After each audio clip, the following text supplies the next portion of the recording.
Nasa critical level ngayon ang mga ilog sa probinsya ng Antique dulot ng walang humpay na pag-ulan bunsod ng bagyong Goring na nararanasan sa lalawigan. Ayon kay Antique Local Disaster Risk Reduction and Management Office Department Head Broderick Train, kabilang sa umapaw ang ilog sa Sibalom, Paliwan at Karangaran River. Pero pangunahing maaapektuhan nito ay ang mga bayan mula sa Tobias, Pornier, Lawan at Bugasong kung saan may 371 individual o katumbas sa 32 pamilya ang naihatid na sa mga evacuation center dahil sa banta ng flash flood.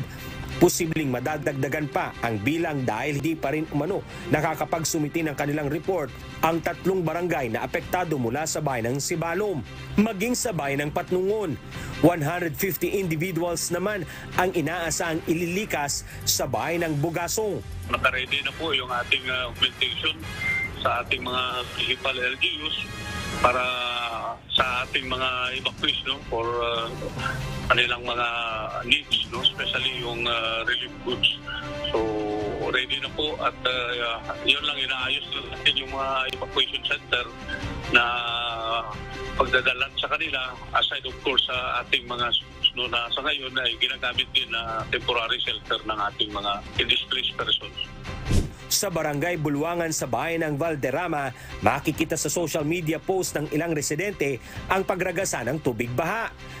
Ganito guys yung sitwasyon dito sa amin tuwing bumabaha guys kasi overflow lang yung kalsada kaya tuwing bumabaha siya guys umaapaw yung tubig sa daanan no. Habang landslide naman ang naitala sa Bagtason, Bugasong mag-aalas 8 kagabi. Diyos ang aming sandigan, serbisyo publiko ang aming pinahahalagahan. Alan Manansala, humahataw.